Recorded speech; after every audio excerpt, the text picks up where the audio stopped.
Any chance to showcase what is arguably the coolest character in the Star Wars universe in front of millions of people at Times Square is an amazing opportunity.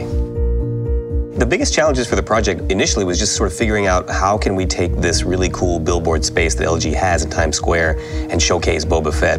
For me, the most fun was to watch Eric work and to see that creative process. Well, specs were a little bit more shiny, right? A little more highlights caught them.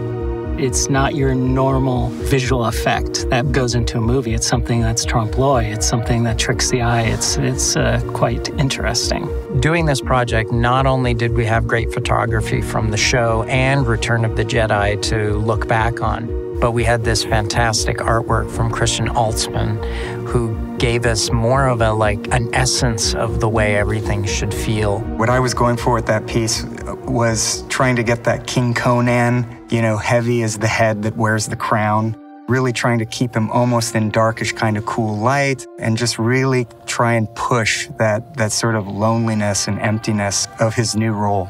There was an opportunity to shoot the mocap here at ILM, and we decided we'd do a temp version at Tippett Studio. We measured the scale of Boba's throne and the dimensions and built it out of Apple boxes. And we shot a mocap session with Mark. When I found out we were getting the project, I kind of put my hand up very quickly and I said, oh, I definitely would like to perform this character. I actually even tried to do the mocap wearing the helmet at one point. The footage that we shot that day ended up being the hero take. Even though Boba has a helmet on, he almost looks like robotic, there's a human under there. And to get that nuance with motion capture, I think is integral to the success of the shot. It was important that the asset matched the Boba Fett that we all know and love. Like the chinks in his armor and the textures, the correct jetpack. Did we have enough room for the jetpack while he was sitting down? We put every little detail into him, down to the little LEDs blinking in his chest. There's a certain look that we try to match. There's a certain historic legacy that these characters have carried with them for years on end. And getting that accurately reproduced in people's homes, on people's devices, is paramount to make sure that all the choices we make to support the creative are represented and viewed by everybody who looks at the content.